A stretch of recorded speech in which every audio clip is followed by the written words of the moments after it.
San Pablo Colleges. Okay, Vanessa, ikaw na. Magandang hapon, Sir Sel at Ma'am Melly. Sa lahat ng mga may-ari ng bakal dyan, nakinig kayo ngayon. Isang baka sa Calcutta, India, ang nagsawa sa damo at gulay, mahilig sa karne.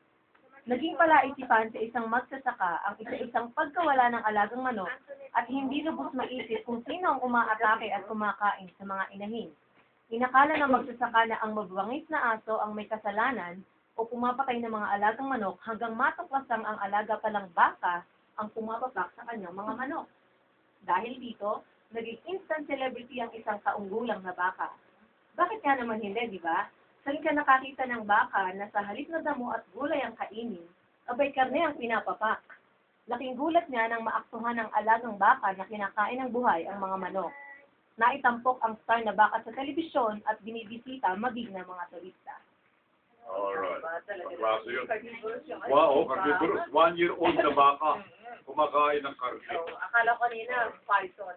Oh, Python yung yung kumakain ng mga manok. Baka okay, pala. baka pala, no?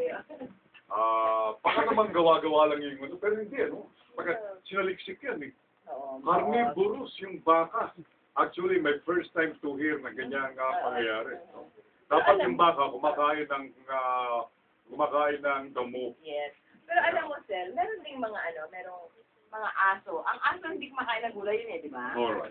Pero may alam akong aso na, kasi vegetarian yung amo niya, vegetarian. Yes, I know. Alam mo, yung aso sa bahay, kumakain ng mansanas, eh. Kumakain ng saging.